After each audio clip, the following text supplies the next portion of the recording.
Hello everyone, welcome to my video where I'll be showcasing the EFM system. EFM stands for Evaporative Flux Method, and it is used to measure the leaf hydraulic conductance.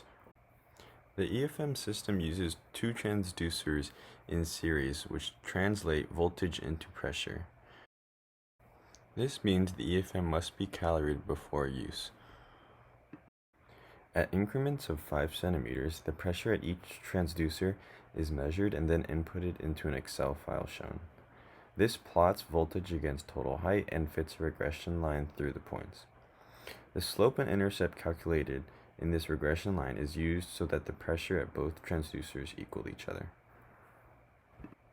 And here you can see the slope and intercept being input into the EFM control panel.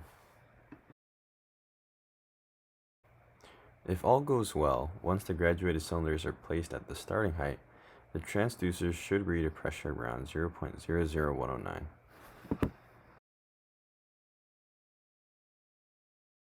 The next step in the process of using the EFM involves the pressure chamber, which is used to measure the leaf water potential. A measurement from 2 leaves should be taken, and a third measurement should be taken if the first 2 are not similar in value. P0 and P1 are then recorded here on this sheet. We are now ready to connect a leaf to the system, which involves cutting a leaf from a branch underwater and wrapping its petiole in parafilm, which ensures a proper seal with the system. While I don't have much success on my first attempt, here's a picture of what a wrapped leaf looks like. After having trouble creating a proper seal with the system, I decide to call in backup. Eleni ends up getting it on her first try. The connected leaf is then placed under a high-intensity light source to simulate the sun and control for the effects irradiance levels can have upon K-leaf. The leaf is also placed above a fan, which simulates a small breeze and helps accelerate the evaporation process. At this point, I managed to get another leaf connected to the second EFM system so that 2 leaves can be measured simultaneously.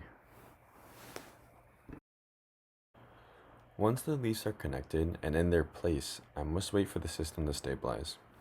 This part of the process involves a lot of weighting and adjusting of the EFM system through the changing of the peak tubing. Each individual peak tubing has its own unique peak resistance, which should be adjusted to match that of the leaf.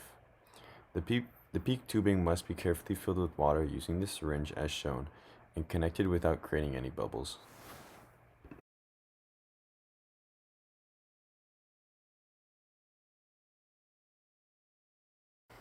Once the peak tubing properly matches the leaf and the pressure values have reached a steady state, I am ready to start logging on the EFM system. Usually the system is left to log for around 10 minutes. After the 10 minutes are up, I stop logging and record the temperature of the leaf and the temperature of the water. I also make sure to log which EFM system this leaf was measured on the paper sheet. The leaf is then placed into a bag before being taken back to the pressure chamber to record its final water potential.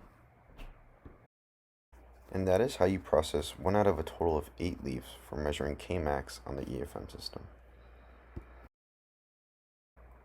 I would also like to thank the very brave Eleni who collected samples no matter how spiky or poisonous, and the very dapper Mickey for their mentorship and efforts running the greenhouse work this summer. Thank you.